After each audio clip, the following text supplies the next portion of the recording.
গতকাল আমাকে একজন লোক জিজ্ঞেস করতেছে, হুজুর কিবলা সাহেবের শাহহুজুর হুজুর কিবলা তহের শাহ কিবলা মুদ্দাজিল্লুহুল আলী, ওনারা যে আওলাদ রসুল প্রমাণ কি?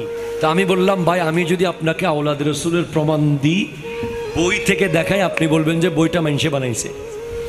এরপর আমি যদি আপনাকে সজরা দেখাই, আপনি তাও মানবেন না। তো মানার জন্য কিছু দলিল আছে না নাই?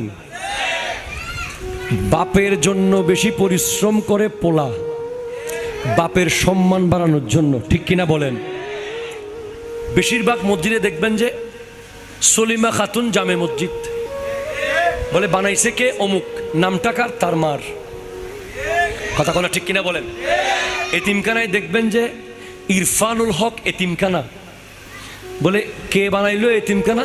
ইরফানুল হকের তৃতীয় পুত্র। কেন? বাপের স্মৃতি রাখার জন্য। বাবার স্মৃতি রাখার জন্য সন্তান সারা জীবনের পরিশ্রম দিয়ে বানিয়েছে। তো আপনি যদি দেখেন, আল্লামা সিরিগুটিকে প্রশ্ন করি, হুজুর আপনি কেন জামিয়া বানাতে গেলেন আজকে যে 10,500 ছাত্র? বলে উত্তর আসবে, বাঁশখালীর শেখের কিলে যখন নবীর দরুদ পড়ে নাই মানুষ। মূল কারণ কি? দরুদ। মূল কারণ কি? আরো ধরে বলেন কি?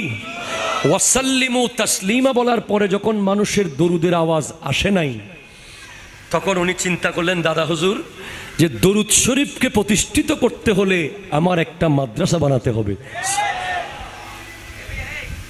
তাহলে বানিয়েছেন মাদ্রাসা, উদ্দেশ্য নবীর দরুদ প্রতিষ্ঠা করা, ঠিক কিনা কথা বলেন? আল্লামা তৈয়ব শাহকে জিজ্ঞেস করলাম রহমতুল্লাহ আলাইকে, এত বড় জশ্নে জুলুসে ঈদে মিলাদুন নবী 70 লক্ষ থেকে 1 কোটি মানুষ হলো, এটা এই জুলুস কেন?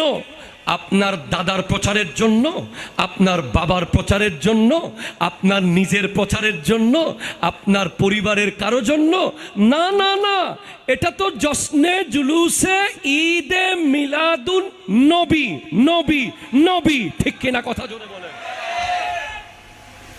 আচ্ছা।